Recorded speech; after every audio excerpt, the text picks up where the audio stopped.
CIST, un monument du cinéma belge qui s'en va. L'acteur Johan Lezen s'est éteint à 73 ans ce jeudi 30 mars 2023, a fait savoir le site flamand VRT. Les causes de son décès n'ont pas encore été communiquées. Son nom ne vous dit peut-être rien, et pourtant. Johan Lezen a eu la chance d'interpréter plus de 130 rôles au cinéma.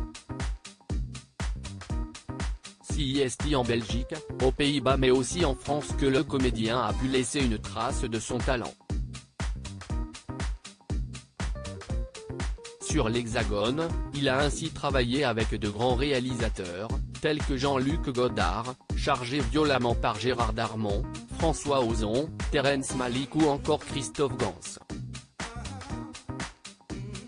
Il avait alors crevé l'écran dans le Je vous salue, Marie de Jean-Luc Godard, 1985, interprétant le professeur, ce personnage qui rejetait l'explication scientifique de l'origine de l'homme. Un rôle de composition, à l'image d'une carrière riche et variée. Johan Lezen est né en 1950 à Hasselt, en Belgique. Ce sont sur les planches de théâtre belges et néerlandaises qu'il fait ses premières armes. Le petit écran l'appelle alors pour la première fois en 1978. À 28 ans, le voilà à la tête d'un premier rôle. Il interprète alors le peintre baroque belge Peter Paul Rubens dans une mini-série. Il tournera ensuite 3 longs métrages flamands, prenant peu à peu place parmi les acteurs belges, avant de faire ses débuts sur le sol français avec Sur la terre comme au ciel, 1981, réalisé par Marion Hansel.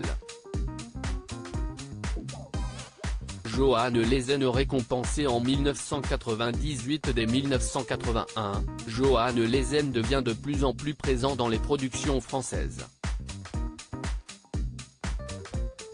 Le public a notamment pu le retrouver à la télévision, dans les enquêtes du commissaire Maigret ou encore dans Boulevard du Palais. Au cinéma, il s'est distingué par son interprétation dans Le Jeune et Joli, 2013, de François Ozon, ou encore dans Une vie cachée de Terrence Malick, 2019. Johan Lezen n'aimait pas la monotonie, ses personnages étaient tous très différents, tant dans des films grand public que dans des films d'auteur, et autres projets plus intimistes.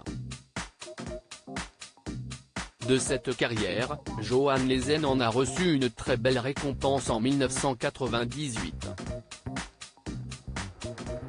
Il s'est alors vu remettre le veau d'or du meilleur acteur lors du festival de cinéma néerlandais. Un prix décerné pour sa prestation dans le film Felice. Ce jeudi 30 mars 2023, voilà que son ascension se stoppe subitement, comme l'indique le site flamand VRT.